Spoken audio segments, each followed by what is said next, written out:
السلام عليكم. لا تنسوا الاعجاب بالفيديو والاشتراك في القناة تشجيعا لنا لنستمر بنشر المزيد ان شاء الله.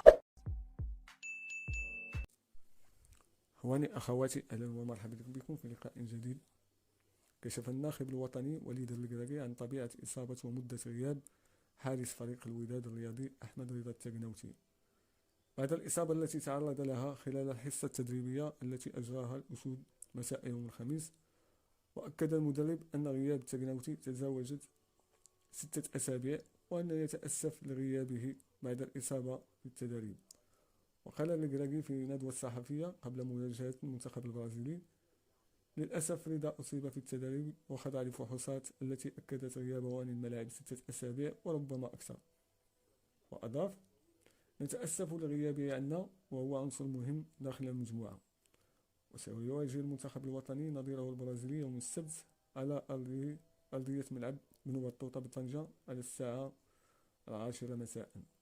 وفي خبر آخر، استأنف فريق الوداد الرياضي لكرة القدم تدريبه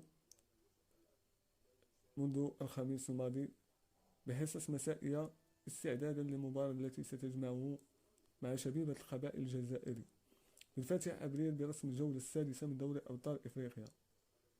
وشهدت الحصة التدريبية غياب 6 أسماء هم أحمد رضا التقناوتي ويحيى عطية الله وطه مريد وعبد الله حمود وأرسن زولا ومؤيد اللافي.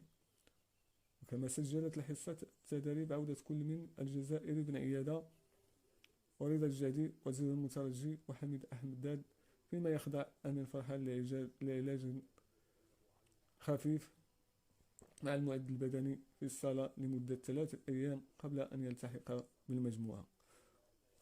السلام عليكم ورحمة الله تعالى وبركاته.